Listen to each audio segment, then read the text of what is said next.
job, I know Matt is saying, okay, come on, you're taking up too much time here. My job is to talk to you and to help us to recognize the sponsors.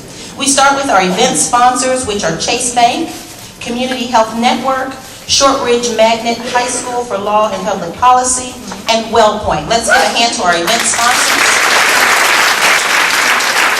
In addition to that, our bronze sponsors listed are Indianapolis Recorder Newspaper, Ivy Tech Community College, Madam Walker Theater Center, Marion County Public Health Department, Mays Chemical Company, MSD of, what is MSD?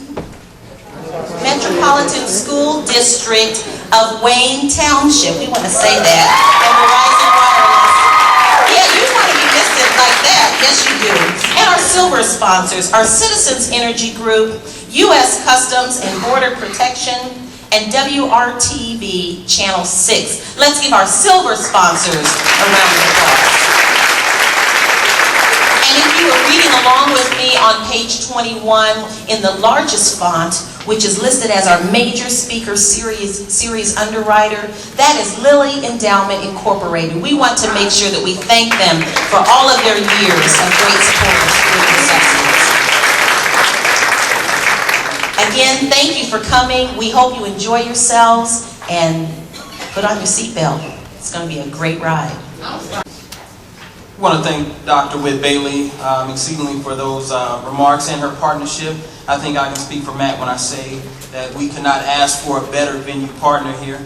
Now, for those making a return visit to Steward Associates event, it is no secret that this series is driven by exceptional core of individuals and committed community leaders that share our desire to engage the community with outstanding national leaders. Our next speaker to the stage represents that important group whose efforts help drive this series. At this time, please help me welcome Ms. Renee Lawson Inslee, who serves as on the Steward Associates leadership team. Renee. Thank you so much, Mark. As Mark mentioned, my name is Renee Lawson Inslee, and I am proudly the social media liaison for the Steward Speaker Series. So all the fun stuff that you see posted on our Facebook and Twitter pages, that's responsible for me, as well as my dedicated leadership team that has put on this wonderful event this evening. As Terry mentioned early, we also do have a Facebook page, so if some of you guys still have your phones out, make sure you make a post on your Facebook wall so that way we can get the word out about the Steward Speaker Series. And also, it is a great place to keep informed with news, upcoming events, and also, does anybody here like free stuff? Everybody loves free stuff. See all the hands going up?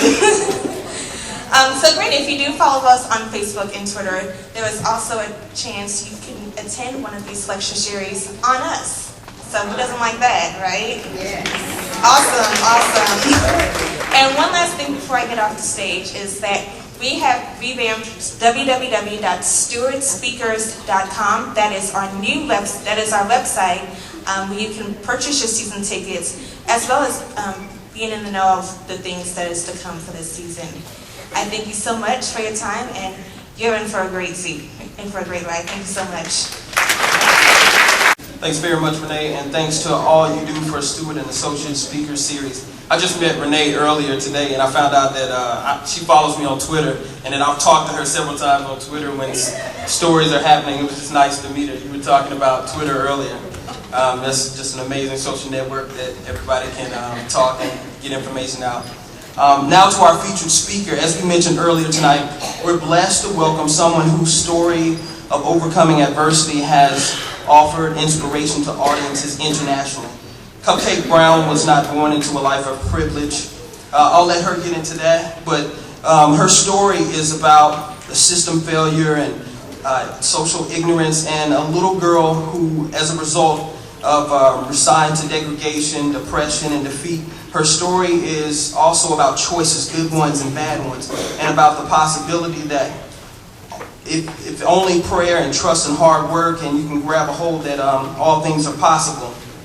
As an author, an attorney, and advocate, Cupcake speaks all over the world using all of the years of negative experiences coupled with the positives to share with others on how, even though it seems impossible, the hopes and dreams of anyone really can come true. Cupcake has received many scholastic awards, including the University of San Francisco's School of Law's Judge Harold J. Haley Award for Exceptional Distinction in Scholarship, Character, and Activities, the MacAuliffe Honor Society, the National Law School Dean's List, San Diego State University's Donald Leifer Outstanding Alumni Award for Distinguished Service. Without any further ado, please help me welcome the first lecturer of the Steward Associates 2011-2012 Steward Associates Speaker Series, Ms. Cupcake Brown.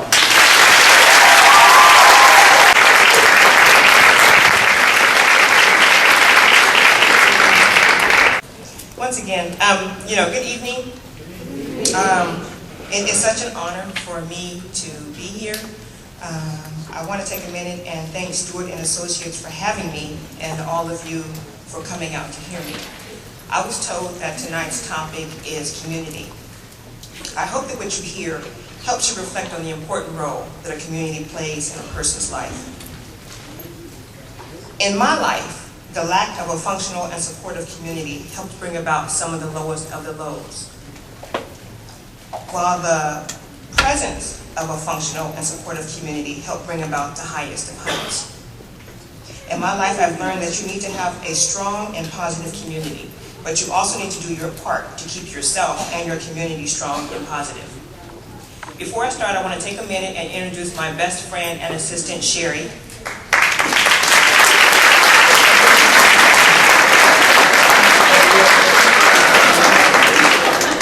That's her parade wave. That's her special wave. Only special audiences get that wave. But Sherry will be spearheading and guiding the book signing and picture taking afterwards, so please be sure to listen to her and follow her instructions. Now I want you to take a trip with me down memory lane.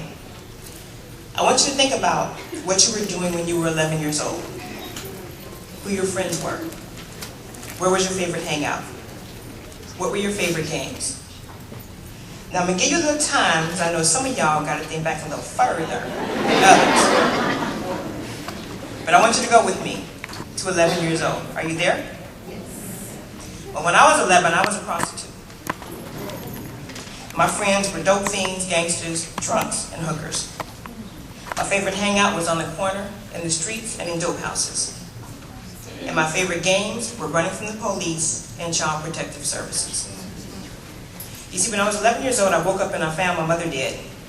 She had had a seizure, and she had bit off her tongue and choked on it. And the man that I thought was my daddy, I learned after my mom died that he wasn't my daddy. He was actually my stepdad. But he was the only daddy I knew. He was my daddy since I was about 6 months old. When my mother died, my biological father, who I call the sperm donor, he showed up. Because all of a sudden he wanted his kids, my brother and I. You see, my mother had a life insurance policy. And the sperm donor thought that whoever had the kids could get the money. So he showed up and he fought my daddy for me. Now, there's a law in California, which is where I'm from, that's still good law.